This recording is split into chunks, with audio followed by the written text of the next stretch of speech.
వ్యోమగాముల Sunitha Williams, Butch Wilmore లేకుండా Boeing Starliner capsule IAS నుంచి తిరిగి వస్తుందని నాసా ధృవీకరించింది. 2025 ఫిబ్రవరిలో స్పేస్ ఎక్స్ కి చెందిన డ్రాగన్ క్యాప్సూల్ ద్వారా ఇద్దరు వ్యోమగాములు భూమికి తిరిగి వచ్చారు. 8 రోజుల ట్రిప్ అని 60 రోజుల పాటు ఐఏఎస్ లో చిక్కుకుపోయిన ప్రముఖ వ్యోమగామి సునీత విలియమ్స్, ఆమె సహచరుడు బుచ్ విల్మోర్ ఈ ఏడాది భూమి మీదకి తిరిగి రాలేరు. ఈ విషయాన్ని నాసా స్వయంగా ప్రకటించింది. ఈ ఇద్దరు వ్యోమగాములు 2025 ఫిబ్రవరిలో ఎలాన్ మస్క్ స్పేస్ ఎక్స్ కి చెందిన డ్రాగన్ క్యాప్సూల్ ద్వారా భూమి మీదకి వచ్చారని నాసా వెల్లడించింది. బోయింగ్ స్టార్లైనర్ ద్వారా సునీత విలియమ్స్, బుచ్ విల్మోర్లు జూన్ లో అంతరిక్షంలోకి వెళ్లిన విషయం తెలిసిందే. ఫ్లైట్ లో సాంకేతిక లోపాల కారణంగా వారు వెనక్కి తిరిగి రాలేకపోతున్నారు. కాగా వారిద్దరు లేకుండా బోయింగ్ స్టార్లైన్ క్యాప్సూల్ అంతర్జాతీయ స్పేస్ స్టేషన్ నుంచి తిరిగి వస్తుందని నాసా తెలిపింది. సునీత విలియమ్స్ రాకను నాసా 2025కు ఎందుకు వాయిదా వేసింది? ప్రస్తుతం వ్యోమగాములు బుచ్ విల్మోర్, సునీత విలియమ్స్ ను తిరిగి భూమి మీదకి తీసుకురావడం చాలా ప్రమాదకరమని నాసా అధికారులు శనివారం తెలిపారు. విల్మోర్, విలియమ్స్ 2025 ఫిబ్రవరి వరకు ఎక్స్పెడిషన్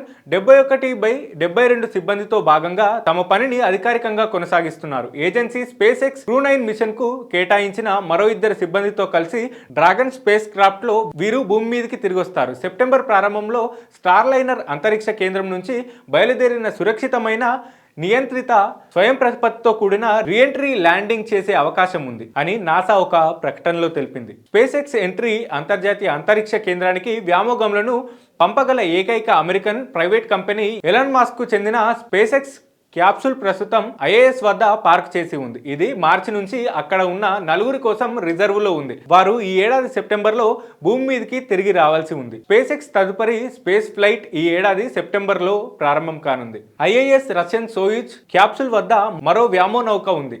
కానీ రష్యాను క్యాప్సూల్స్ మరింత చిన్నగా ఉంటుంది. ఇందులో 3 వ్యోమగాములు మాత్రమే పట్టగలరు. ఏడాది పాటు పరిశోధనల అనంతరం ఈ క్యాప్సూల్ ద్వారా 2 రష్యన్లు స్వదేశానికి వస్తారు. తదుపరి స్పేస్ ఎక్స్ టాక్సీ విమానం వచ్చే ఏడాది ఫిబ్రవరిలో అంతరిక్షంలోకి వెళ్తుంది.